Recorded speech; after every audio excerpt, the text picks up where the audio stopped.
আমি তো জানি না পাবো কি পাবো না, আল্লাহ তোমার দেয়া সেরা জান্নাত। আমি তো জানি না পাবো কি পাবো না, আল্লাহ তোমার দেয়া সেরা জান্নাত। আমি শুধু জানি নরকের অগ্নি সইতে পারবো না কোনো দিন রাত। আমি তো জানি না পাবো কি পাবো না, আল্লাহ তোমার দেয়া সেরা জান্নাত। আজ বাংলাদেশ সহ বিশ্বে ইসলাম পন্থীদের ডাইরেক্ট ইনডাইরেক্ট ধ্বংস করার জন্য, ইসলামকে নিঃশেষ করার জন্য যারা কাজ করছেন, ডান হাতের মতো বাম হাত দিয়ে অনেকে পেছন দরজা দিয়ে নাড়া চাড়া দিচ্ছে। বুঝে ঠিক বললেন নাকি আন্দাজে? ইন্না বাদশা রব্বিকা লাশাদীদ। এমনিতে আল্লাহ কিছু বলে না, কিন্তু যদি ধরে ওরে আর ছাড়ে না। এই কথাগুলো আরবিতে না বললো বাংলায় সংসদে বলবো, যে যারা আজকে ডাইরেক্ট ইনডাইরেক্ট ডান হাতের ভূমিকা পালন করছেন ইসলামের বিরুদ্ধে, আর অনেকে আছে বোবা শয়তান, নীরবে শুধু নাড়া চাড়া দিচ্ছে। গজব আসলে কিন্তু আপনিও বাঁচবেন না। বলেন তো, যে দুইজন চাচার নাম বললাম, আবু লাহাব, আবু তালেব। আবু তালেব এত ভালোবেসেছে রাসূলুল্লাহকে, তার পুরা জীবন আমি পড়ে দেখেছি। এই লোকটা নিজের সন্তান হযরতে আলীকে বিছানায় রাখতো না, ভাইয়ের ছেলে এতিম মুহাম্মদ রাসূলুল্লাহকে নিজের কাছে নিয়ে ঘুমাতো। আবু তালেব জীবনে এমন কোন জায়গা নেই শরীরের ভেতরে যেখানে রাসূলুল্লাহকে তোলে নাই। কোন সময় মাথায় নিয়েছে, কোন সময় চোমা দিয়েছে, কোন সময় বুকে নিয়েছে, পিঠে নিয়েছে, কোনদিন পায়ের কাছে রাখে নাই। পায়ের কাছে রাখলে অসম্মান হবে, পায়ে লাগতে লেগে যেতে পারে, এই জন্য পায়ের কাছে রাখে নাই। বুখারী শরীফের হাদিস। এই লোকটাকে কিয়ামতের দিন আল্লাহ জাহান্নামের দুইটা জুতা পরিয়ে দেবে। এ কারণে তার মাথার মগজ পর্যন্ত টকবক করে ফুটতে থাকবে, কিন্তু পুরা শরীরের কোনো জায়গায় জাহান্নামের আগুন লাগবে না। একটাই কারণ, পুরা শরীরে রাসূলুল্লাহর শরীর টাচ পেয়েছে, কিন্তু পায়ের সাথে কোনোদিন রাসূলুল্লাহর শরীর লাগে নাই। রব্বুল আলামিন এই জন্য পাটা জাহান্নামের ফিতা লাগিয়ে দেবে, পুরা শরীরটা কিছুই হবে না। এর ভালোবাসা কোন পর্যায়ে ছিল আপনি বলেন? এত ভালোবাসা, এত মহাব্বত দেখিয়েছে রাসূলুল্লাহকে, কিন্তু নবীজি যেদিন ইন্তেকালের সময় বললেন, ইয়া আম্মি আবি তালিব লা ইলাহা ইল্লাল্লাহ হাজ্জুল লাকা ইনদাল্লাহি ইয়াউমাল কিয়ামাহ, রাহুল বুখারী। চাচা, জোরে বলা লাগবে না, শুধু আমার কানের কাছে মুখটা নিয়ে আস্তে করে বলেন, লা ইলাহা ইল্লাল্লাহ মুহাম্মাদুর রাসূলুল্লাহ বলা লাগবে না আপনার। আপনি শুধু আল্লাহর একাত্মবাদের স্বীকৃতিটা দেন, রিসালাতের ঘোষণা, এটা আমি জানি যে আমি রাসূল, আমি এটা নিয়ে নিলাম। আপনি শুধু আল্লাহটা দিয়ে যান। আমি কথা দিলাম কিয়ামতের দিন ঝগড়া করে হলো আপনাকে আমি আল্লাহর জান্নাতে পৌঁছিয়ে দেব। লোকটা পড়ে নাই, ডাক দিয়ে বলেছে, ভাতিজা তোমাকে ভালোবাসি, কিন্তু তোমার এই কালেমাটা পড়তে পারলাম না, তুমি আমারে মাফ করে দিও। বলেন তো, মাফ করার মালিক কে? রাসূলুল্লাহ। কে? আরো জোরে বলেন। মাফ করার একচ্ছত্র মালিকানা যে আল্লাহর, কোথায় আছে বলেন তো? বলেন, কোরআনে আছে কোন জায়গায়? বলেন, আমায়াগফিরুদ যুনুবা ইল্লাল্লাহ। সূরা আলে ইমরানের ভেতরটা মাঝে আছে। রব্বুল আলামিন জানিয়েছেন মাফ করতে পারে গুনাহ শুধুমাত্র আল্লাহ ছাড়া, মাফ করার ক্ষমতা কারো নেই। হ্যাঁ, যদি আপনি হক বলে ইবাদত নষ্ট করেন, এটা আবার আল্লাহর না, এটা বান্দার। আপনি কোনো বৈধ কাজ করা লাগবে, এই জায়গায় যদি ঘুষ নিয়ে থাকেন, আপনি বান্দার হক নষ্ট করেছেন। এই হকটা দুনিয়ায় থাকতে হয় ফেরত দিয়ে যাবেন, নাই কিয়ামতের দিন নেকি দিয়ে ফেরত দেওয়া লাগবে, এরপরে মাফ হবে। তো আল্লাহর সাথে যে অধিকারগুলো, এগুলো আল্লাহ মাফ না করলে পৃথিবীর কারো বাবারও ক্ষমতা নেই মাফ করার। এই জন্য অমাইয়াগফিরুয যুনুবা ইল্লাল্লাহ, জাম্বন দেয়নি যুনুব বহু বছর, কোন গুনাহ কেউ মাফ করতে পারে না ইল্লাল্লাহ, আল্লাহ ছাড়া।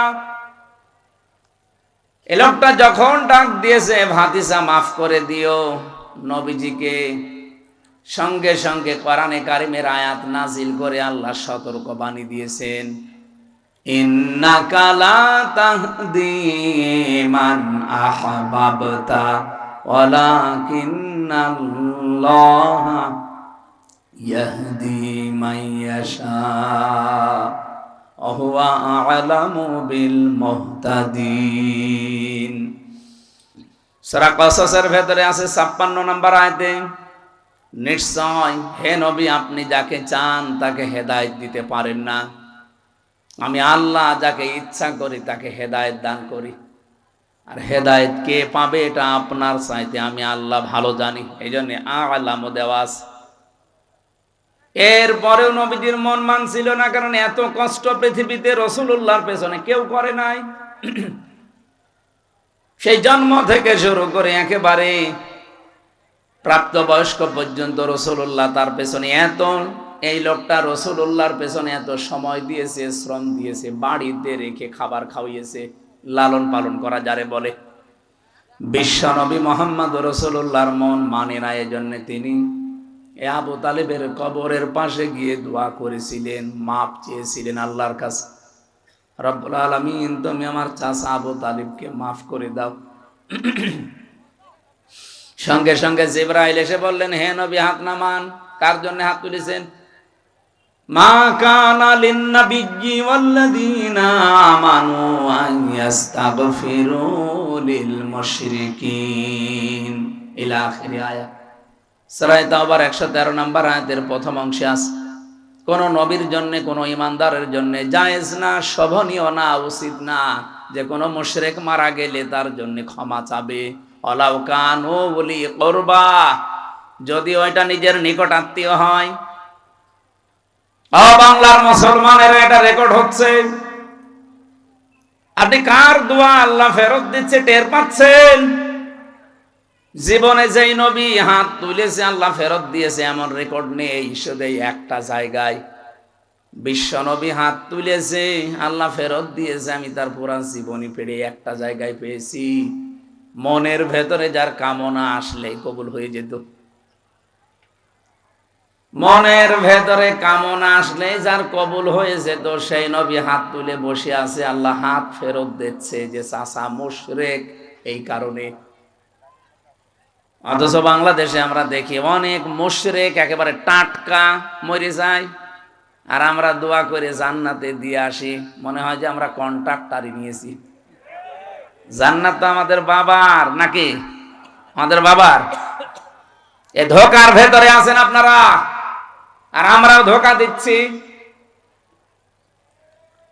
নবীজির মতো মানুষ যদি দোয়া করে দোয়া আল্লাহ ফেরত দেয় যে কবুল হবে না, চাচা মুশরিক, আপনার আত্মীয়তাতে কি হয়েছে? কোন কোন চিন্তায় আছেন আপনি নিজেকে প্রশ্ন করেন। এত ভালোবাসা মহব্বত দেখিয়েও লোকটা মাপ পায়নি, শুধুমাত্র তার জীবনে অনুসরণ ছিল না রাসূলুল্লাহর। আল্লাহ পাক এজন্য সূরা আলে ইমরানের 31 নম্বর আয়াতে জানিয়েছেন, যদি আল্লাহকে ভালোবাসি এ কথা প্রমাণ দিতে চাও, আমার রাসূলুল্লাহকে অনুসরণ করার মাধ্যমে দাও। ইউহিব্বুকুমুল্লাহ, এক নম্বরে আমি আল্লাহ নিজেই তোমাদেরকে তাহলে ভালোবাসা আরম্ভ করছি এবং করব, করেছি না। ইউহিব্বু এটাও মজারে, কেউ যদি রাসূলুল্লাহকে অনুসরণ আরম্ভ করে, আমার আল্লাহ তাকে ভালোবাসা শুরু করবে। এদিকে তাকান ভালো করে, এই শব্দটা বোঝেন। কোরআনের কোন শব্দ যদি কেউ বোঝার জন্য চেষ্টা করেন, 500 রাকাত নফল নামাজের সওয়াব হবে। এই যে ভাই, এই কে, এটা কে? ঠিক আছে।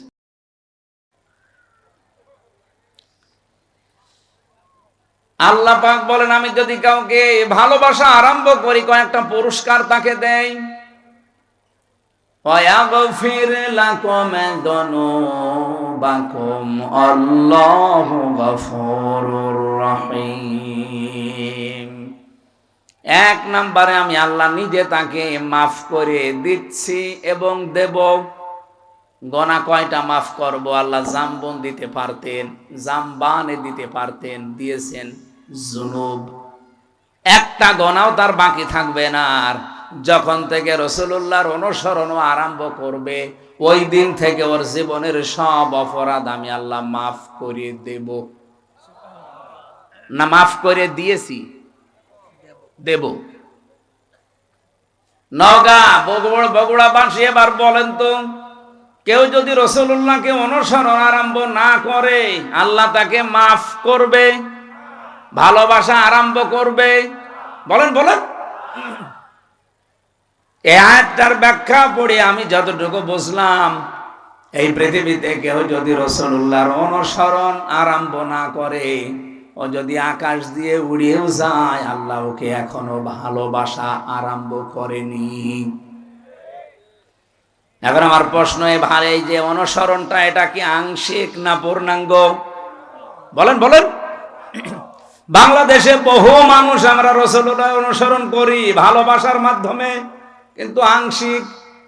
হয়তো টুপি দিয়ে, জব্বা দিয়ে, দাড়ি দিয়ে, পাগড়ি দিয়ে, দস্তরখানা বিছিয়ে খাবার খাওয়া, এই অনুসরণ আমাদের শেষ। জীবন কি এই শেষ না আরো আছে? আপনাকে তো অনুসরণ করা লাগবে পূর্ণাঙ্গ। এই পূর্ণাঙ্গ অনুসরণের কথাগুলো যখন আমরা বিস্তারিত বলতে চাই, তখন যারা ওই আংশিক অনুসরণ করে অভ্যস্ত, তারা আমাদেরকে শত্রু মনে করে। আমার কথা মনে হয় বুঝে ফেলেছেন। না বোঝার ভান করে আছেন কারা? হাত তোলেন তো। আপনি এখনো বোঝেননি?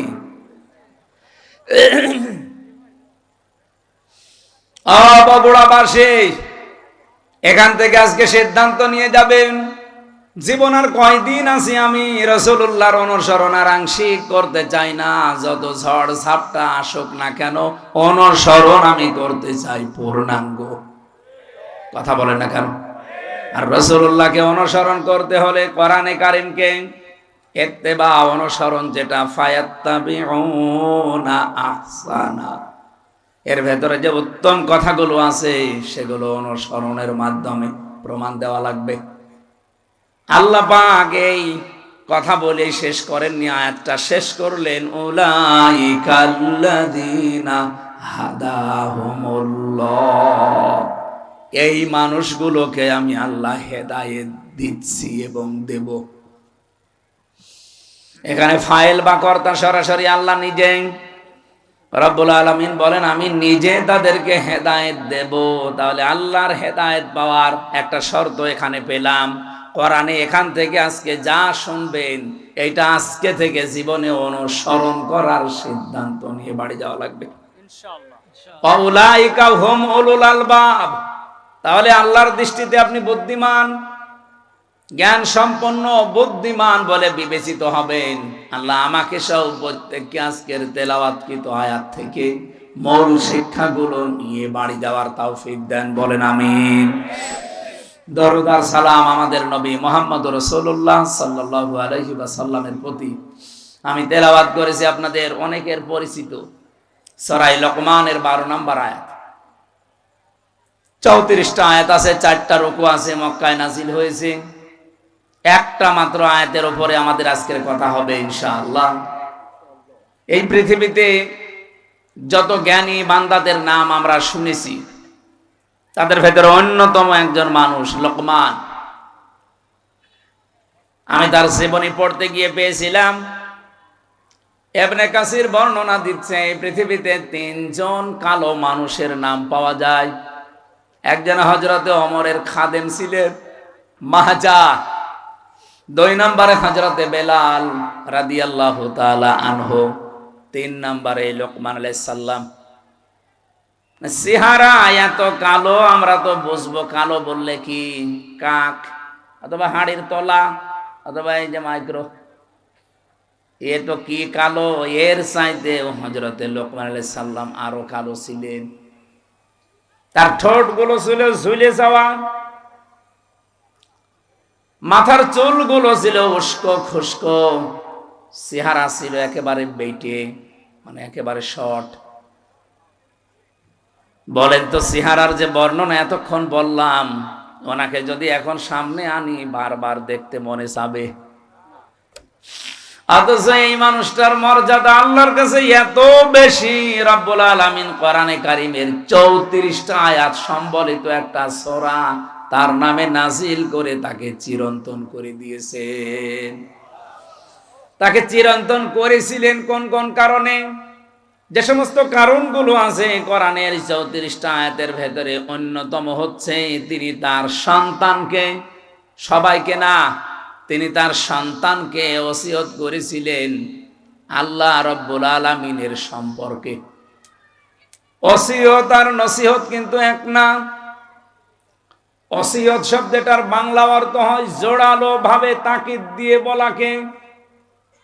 হযরতে লোকমান আল্লাহ পাক বর্ণনা দিয়েছেন, ওয়াইদে ক্বালা লোকমানু লিবনিহি ওয়া হুয়া ইয়াইযুহু ইয়া বুনাইয়া লা তুশরিক বিল্লাহ ইন্নাশ শিরকা লা যুলমুন আযীম।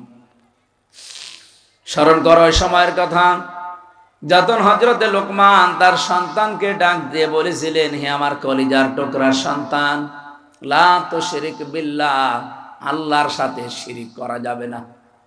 ইন্না শিরকা লা যুলমুন আযীম, অবশ্যই শিরিক একটা বড় জুলুম। এটা বড় গুনাহ না, এই জায়গায় বড় জুলুমের কথা বলা হয়। পৃথিবীতে যত জুলুম হতে পারে সব চাইতে বড় জুলুম আল্লাহর দৃষ্টিতে শিরিক করা। এই জন্য পৃথিবীর সব গুনাহ মাফের গ্যারান্টি পাওয়া যায়, কিন্তু শিরিক করলে আল্লাহ ঘোষণায় দিয়েছেন যে মাফ হবে না। এই পৃথিবীতে যত নবীর জীবনী আমি পড়েছি, সব নবীদের কম বেশি হয়তো নসিহত ওসিয়ত আল্লাহ করেছিলেন, ওহী পাঠিয়েছিলেন, কিন্তু পৃথিবীর 2,24,000 বলেন আর 1,24,000 বলেন, যত নবী আল্লাহ পাঠিয়েছে প্রতিটি নবীকে একটা ওহী সবাইকে জানিয়েছে, সেটা শিরিক করা যাবে না। ওয়ালাকাদ উহিয়া ইলাইকা ওয়া ইলাল্লাযীনা মিন ক্বাবলিকা লাইন আশরাকতা বিল্লাহ ইলা আখির আয়াত। লাইন আশরাকতা লা ইয়াহবাতান্না আমালুকা ওয়া লা তাকুনান্না মিনাল খাসিরিন। অবশ্যই হে নবী, আপনাকে আর আপনার পূর্বে যত নবী রাসূল পাঠিয়েছি প্রত্যেককে আমি ওহী করেছিলাম যে শিরিক করা যাবে না। আপনিও যদি শিরিক করেন, লাইন আশরাকতা লা ইয়াহবাতান্না আমালুকা, লামে তাকিদ নুনে সাকিলা, আপনার যত আমল আখলাক আছে, যত কাজ কারবার সব আমি আল্লাহ নষ্ট করে দেব। এখানে ফাইল সরাসরি আল্লাহ নিজে। ওয়ালা তাকুনান্না মিনাল খাসিরিন, আবার আল্লাহ গ্যারান্টি দিয়ে বলেছেন তুমি ক্ষতিগ্রস্ত হয়ে যাবে। বলেন নাউজুবিল্লাহ। নবীকে যদি আল্লাহ এত বড় হুঁশিয়ারি দিতে পারে, আমরা তো তার উম্মত। এই জন্য ভাইরা, আর জীবনে যাই করেন, কোন শিরিক যেন জীবনে না ঢোকে। শিরিকের এক কথাই ব্যাখ্যা হচ্ছে এই, আল্লাহ যেটা পারে ওটা অন্য কেউ পারে, এই কথা বিশ্বাস করার নাম শিরিক। এ বিশ্বাস বাংলাদেশের মানুষের নেই। আরো জোরে বলেন। কত মানুষ হেলায় খেলায় হোক, জেনে হোক না জেনে হোক, বলে ফেলছে যে ক্ষমতায় দেওয়ার মালিক ও জনগণ, না মানোর মালিক ও জনগণ। এটা যে প্রকাশ্য শিরিক, আপনারা কি বিশ্বাস করেন? শিরিক যে লোকটা করে সে লোকটা মুশরিক। সে লোকটা কি? আরো জোরে বলেন। ইন্নাহু মাইয়ুশরিক বিল্লাহ ফাকাদ হারামাল্লাহু আলাইহিল জান্নাহ। কোন মানুষ যদি শিরিক করে আমার আল্লাহ তাকে মাফ করবে না, গ্যারান্টি দিয়ে দিয়েছেন, ঘোষণা। তার 1 নাম্বার শাস্তি জাহান্নাম, তার জন্য ওয়াজিব, আর জান্নাত হারাম। আমালিজ জালিমিনা মিন আনসার, এমনকি তাকে সাহায্যকারীও কাউকে পাওয়া যাবে না। বগুড়াবাসী, আমি খুব চিন্তায় থাকি এই শব্দগুলো নিয়ে। বহু মানুষের জীবনে নামাজ, রোজা, হজ, যাকাত, পর্দা এগুলো আমরা পাচ্ছি, কিন্তু শিরিক রন্ধ্রে রন্ধ্রে ঢুকে আমাদের সব আমলগুলো অলরেডি নষ্ট করে ফেলছে। আহ্বান জানাচ্ছি, যাই করেন হিসাব নিকাশ করে শিরিক যেন জীবনে না ঢোকে আমাদের। হযরত লোকমান তার সন্তানকে টাকা পয়সার সাথে আমার পরে ক্ষমতায় যাওয়া লাগবে কি করে, এইটা তিনি পরিচয় করাননি। হযরত লোকমান তার সন্তানকে পরিচয় করিয়েছিলেন কার সাথে? আরো জোরে বলেন। রব্বুল আলামিন এই উপদেশ বাণীতে, এই ওসিয়তে এত খুশি হয়েছেন, এই ওয়াজটা শোনার পর রব্বুল আলামিন এবার শুধুমাত্র হযরতে লোকমানের ছেলেকে না, কিয়ামত পর্যন্ত যত সন্তান দুনিয়ায় আসবে সব সন্তানের জন্য আল্লাহ নিজে এবার ওসিয়ত করলেন, ওয়াসাইনাল ইনসানা বিওয়ালিদাইহি হামালাতুহু উম্মুহু ওয়াহনান আলা ওয়াহান। তাম পৃথিবীর সব মানুষকে, এ মানুষ বলতে শুধু মুসলমান না, হে লোকমান তুমি তো সন্তানকে টাকা পয়সা কিভাবে কামাই করা লাগবে, কিভাবে ক্ষমতা দখল করা লাগবে, প্রভাব প্রতিপত্তি এলাকায় অর্জন করা লাগবে, এ পরিচয় করাওনি। তুমি পরিচয় করালে আল্লাহর সাথে, আমি আল্লাহ এখন দায়িত্ব নিয়ে তোমার সাথে তোমার সন্তানের পরিচয় করিয়ে দিলাম।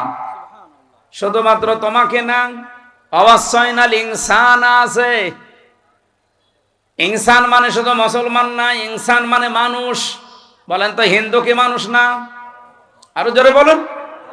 এলাকায় যদি কোনো অন্য ধর্মের ভাইরা বোনেরা থাকেন, কোরআনে কারীম আপনাকে ইঙ্গিত দিয়েছে যে পৃথিবীর সব মানুষের প্রতি আল্লাহর ওসিয়তে, ওসিয়ত মানে কিন্তু জোরালো ভাবে বলা, গুরুত্ব দিয়ে জোর দিয়ে বলা।